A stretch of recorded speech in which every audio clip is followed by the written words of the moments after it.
Nashik TCS महिला कर्मचाऱ्यांचं लैंगिक शोषण आणि धर्मांतर प्रकरणात नवा खुलासा झालाय। पीडित तरुणीला झाकीर नाईकनं व्हिडिओ दाखवून धर्मांतरण केलं। धर्मांतरासाठी झाकीर नाईकच्या व्हिडिओचा वापर करण्यात आला। झाकीर नाईकचे काही व्हिडिओ सोशल मीडियावर उपलब्ध आहेत। पोलिसांनी दाखल केलेल्या दोषारोप पत्रात झाकीर नाईकच्या नावाचा उल्लेख आहे। किरण ताजने आमचे प्रतिनिधी आपल्याला अधिकची माहिती देत आहेत। किरण, एकूणच जर बघितलं तर टीसीएस प्रकरणामध्ये आता तपास वेगाने सुरू असतानाच या सगळ्या दरम्यान ज्या गुन्ह्यांचा तपास पूर्ण झालाय त्यामध्ये दोषारोप पत्र न्यायालयामध्ये दाखल केलं जात आहे।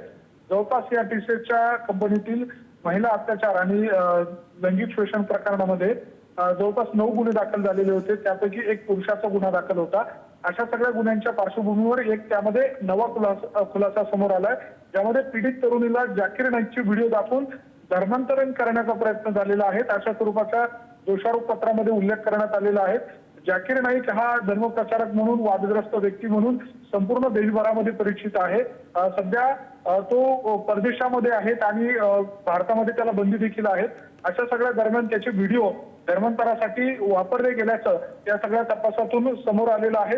येत्या काळामध्ये नाशिक पोलिसांच्या तपासात आणखी काही या सगळ्या संदर्भातले खुलासे होण्याची देखील शक्यता आहे आणि त्या सगळ्या पार्श्वभूमीवर पोलिसांचा तपास आता कोणत्या दिशेला जातो हे देखील पाहणं महत्त्वाचं ठरणार आहे।